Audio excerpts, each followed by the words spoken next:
ಮೇಗೆ ರಿಜ್ವಾನ್ ಪಾಷಾ ಅನ್ನೋರು Kunigal housing board ಕಾಲನಿಯಲ್ಲಿ ವಾಸ ಇರುವಂಥವ್ರು. So ಅವರು 29 ಸಾಯಂಕಾಲ 4 ಗಂಟೆಗೆ ಅವ್ರ ಸ್ವಂತ ಊರಿಗೆ ಹೋಗಬೇಕಂತ ಮನೆ ಲಾಕ್ ಮಾಡಿ ಮುತ್ತೈನಪಾಳ್ಯಕ್ಕೆ ಹೋಗಿರ್ತಾರೆ.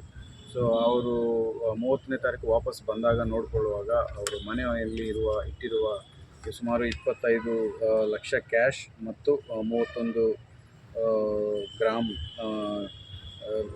ಗೋಲ್ಡ್ ಕಳ್ತನ ಆಗಿರೋದು ಕಂಡು ಬಂದಿರುತ್ತೆ. ಸೊ ಅವರು ಕಂಪ್ಲೇಂಟ್ ಕೊಡ್ತಾರೆ. ಇಮಿಡಿಯೇಟಾಗಿ ನಾವು FIR ರಿಜಿಸ್ಟರ್ ಮಾಡಿ ಸೊ ಇನ್ವೆಸ್ಟಿಗೇಷನ್ ಶುರು ಮಾಡ್ತೀವಿ.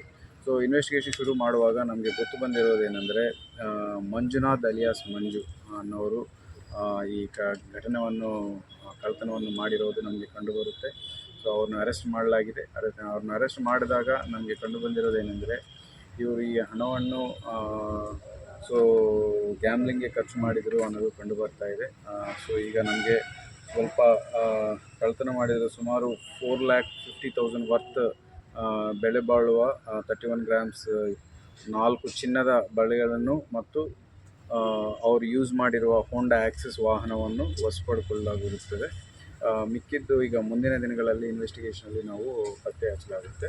ಇದರಲ್ಲಿ ಅವರ ಹೆಂಡತಿ ಅನಿತಾ ಅವರು ಇವರಿಗೆ ಸಹಾಯ ಮಾಡಿರ್ತಾರೆ ಈ ಪ್ರಾಪರ್ಟಿ ಡಿಸ್ಪೋಸ್ ಮಾಡೋಕ್ಕೆ.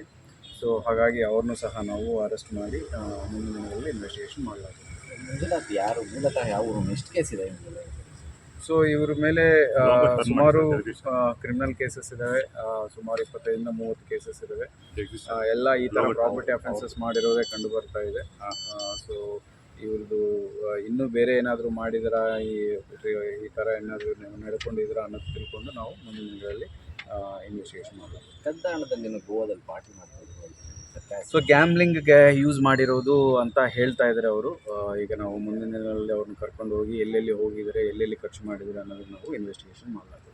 ಸೊ ಏನು ಕ್ಲೂ ಇತ್ತು ಅಂತ ಹೇಳಿ ಸರ್, ನಿಮ್ಮ ಟೀಮು ಎಫರ್ಟ್ ಹಾಕಿದೆ? ಸೊ ಇನ್ವೆಸ್ಟಿಗೇಷನ್ ಅದು ನಾವೆಲ್ಲ ರಿವೀಲ್ ಮಾಡೋಕ್ಕಾಗಲ್ಲ, ಬಟ್ ಎಲ್ಲ ಆಲ್ ಪಾಸಿಬಲ್ ಟೆಕ್ನಾಲಜೀಸ್ ಯೂಸ್ ಮಾಡಿ ನಾವು ಅವರ ಮೂವ್ಮೆಂಟ್ನ ಚೆಕ್ ಮಾಡಿ ಅದನ್ನು ಪತ್ತೆ ಮಾಡಿ ಅವ್ರನ್ನ ಅರೆಸ್ಟ್ ಮಾಡಲಾಗುತ್ತೆ. ಹೆಂಡತಿ ಪಾತ್ರ ಏನಂತ? ಸೊ ಅವರು ಪ್ರಾಪರ್ಟಿ ಡಿಸ್ಪೋಸ್ ಮಾಡೋದಲ್ಲಿ ಅವ್ರಿಗೆ ಸಹಾಯ ಮಾಡಿದರೆ ಅವರ ಹೆಸರಲ್ಲೇ ಹೋಗಿ ಇವರು ಬ್ಯಾಂಕ್ ಅಲ್ಲಿ ಅಡ ಇಟ್ಟು ದುಡ್ಡು ತೊಗೊಂಡು ಬಂದಿರೋದು ಕಂಡು ಬರ್ತಾರೆ.